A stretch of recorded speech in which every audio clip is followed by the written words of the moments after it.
from Henderson, Nevada. It is nice and hot here. Actually, Rhonda Burnett from Rhonda's Tarot Readings is joining me.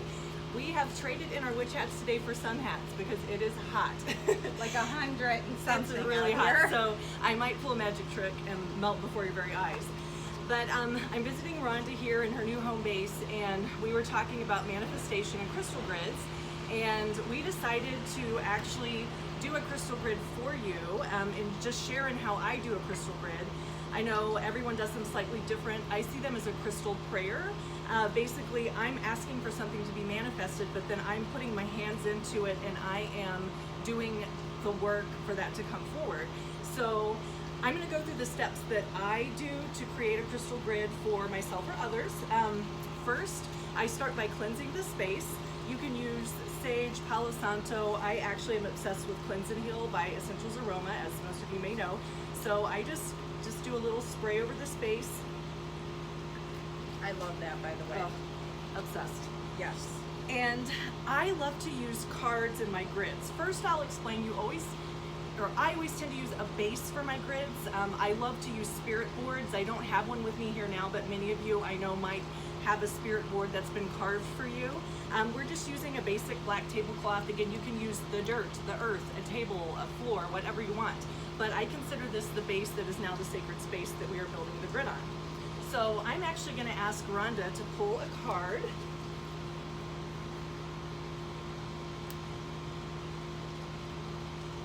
Or two. Or however many you want to go with her. Fantastic. So what we're looking to manifest today is Rhonda has recently relocated, and as we all knew, change is a challenge. Even when it's fun, it's challenging. We have everything planned out in our lives, and it doesn't always go that way, does it, Rhonda? No, it doesn't. But we get an A for effort in planning out how we thought everything was going to go. So we're working on some manifestation for opportunities for Rhonda in her new home. So time for a deep dive. Swan Spirit card is what she pulled, which is going to be kind of fun. And we are going to make that the base of the grid. We're going to take a deep dive and kind of go under the ocean to pull up the gifts and the kind of like that pirate's treasure chest, so to speak. I have some tools laid out here, and this is how I do grids. I have my tools available to me, and then I intuitively pick. I'm not necessarily going to use all of these, but I'm going to pick as I feel led.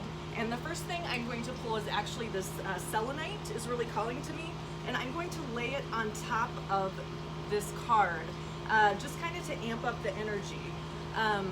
You know, I just feel it as I close my eyes. There's like pink and purple and just all of these lights that are just really manifesting this deep dive that we're taking. The next thing I'm kind of drawn to is actually this amethyst pointer. So while all this good energy is kind of flowing here, I'm actually going to lay this right on here and just feel it kind of boosting up the energy. And kind of just expanding for her all that positive energy that she brings everywhere she goes, okay? I'm now gonna have Rhonda pull a second card. And really, when you're building a grid, you can use one card. You don't have to use cards at all. It's just kind of how I like to do mine. The Brown Bear Spirit. Take time out, okay? So in the midst of having everything planned and knowing exactly what we're gonna do, the Great Bear Spirit comes to us and sometimes asks us to go into hibernation. And hibernation can really, it's very literal hibernation sometimes, where you're going in and just like learning from your ancestors and letting them come through and teach you and show you things. So Rhonda, when you think of a few words of what you're craving right now and what you're looking to manifest, what are some of those words that come to mind right away? Passion. Like that.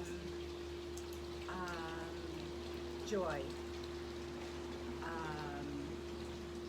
Fast-paced actually is coming to my. It's telling me to take a time out, but yet I've always been kind of a fast-paced person, just going. So that just makes me laugh. It makes you laugh. Cards always make me laugh sometimes, right? Passion, joy, and fast paced. We're going to call this flow instead of fast paced because That sounds maybe better. flow is how fast it's supposed to go. So when I make grids, I grab crystals and I kind of give them a job. You don't have to be an expert on crystals and know what they all do or know what they even are. As you notice, I'm not necessarily even going to name all of these crystals because it doesn't matter. It's whatever you're led to is what it is.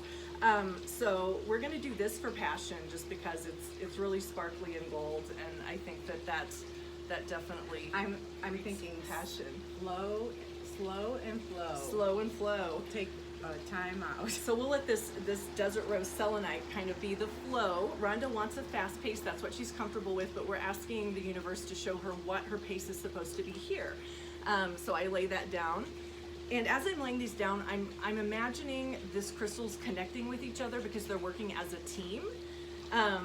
So joy, with all of this comes joy, which is very fantastic. So now you kind of just imagine that line going through all of these and actually amping up and shooting up. It's almost like you're sending up a crystal signal to the universe saying, hey, look what I'm asking for, look what I need. We're gonna draw one more card here.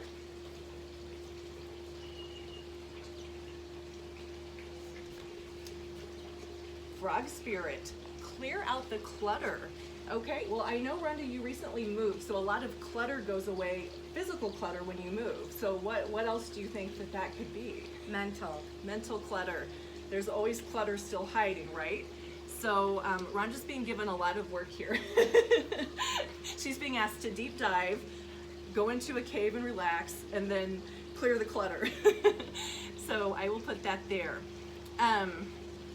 So the next thing I'm going to grab is this beautiful piece of wood that was actually came off of a tree that was struck by lightning, and that's a very special thing, an act of nature that does not happen very often. And this, I mean, just holding this, there's some really amazing energy in it. I'm putting this at the top just to kind of rein this all in. When I put it here, I'm kind of imagining the lightning actually stopping the chaos. Instead of lightning causing chaos, I feel like it kind of like balances it all out a little bit. That's good. And that's what I'm just asking for the balancer. And this beautiful clear crystal quartz, I'm actually going to have Ron to lay wherever she feels it needs to go. And then I want you to kind of give this crystal a job and say what you want it to do within the grid. I want it to assist me in clearing out the clutter. Actually, Okay. I think I'm going to point it towards here. Fantastic. And you see how everything is connecting now? You can do grids in all shapes. I mean, you could do a grid with 2 crystals. Don't think you have to have this crazy collection to make a grid. I tend to like things to end up being balanced, but again, that's just me. That is not a rule. The next thing I'm going to bring in is actually Ganesh, because I wish for Rhonda to have success and all the abundance she needs to enjoy this time in her life. And he is also the obstacle, the destroyer of obstacles. Ooh, then he really has a purpose in this grid. Yes. And actually, he's going to be the balancer down here. Perfect. Last but not least, another beautiful thing I'm going to bring in is a mala, because I am obsessed with malas. And I really like to use them in grids, because you can take your mantra and lay this in your grid and every morning pick it up and do your mantra as your grid continues to work for you. So Rhonda, I'm going to let you set your mantra, being that this is your grid and your mala. Can I also say something? Absolutely. This was handmade by my girlfriend Marina. Oh wow. She makes these, but just wanted to mention her. These are beautiful. So now you've got this beautiful completed grid, so to speak. Rhonda can, if she chooses in the morning, to come and pick this mala up and, you know, do the intention and lay it back. You can do this even with like a bracelet or anything. That's just something different I like to do in grids.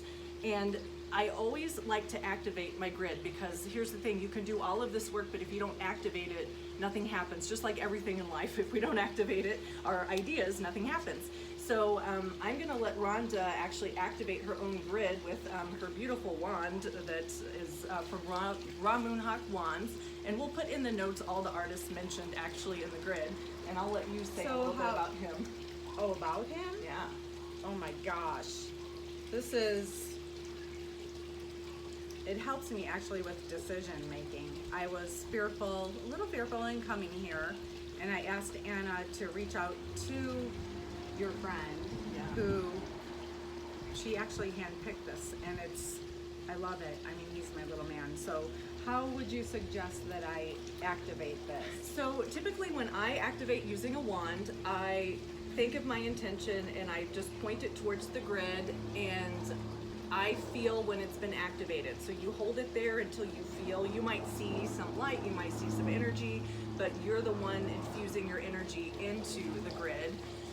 And as Rhonda does that, no, you can activate with your hands. I've used essential oils, a selenite wand. You don't have to have a wand, but they are kind of cool.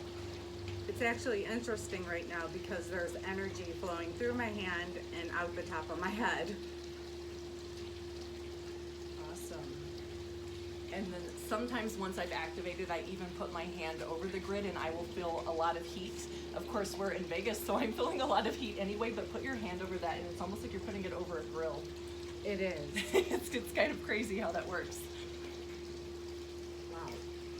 But anyway, I hope this has been helpful in just showing you that everyone can make a crystal grid. They're very simple. They can be as complicated or as simple as you wish them to be.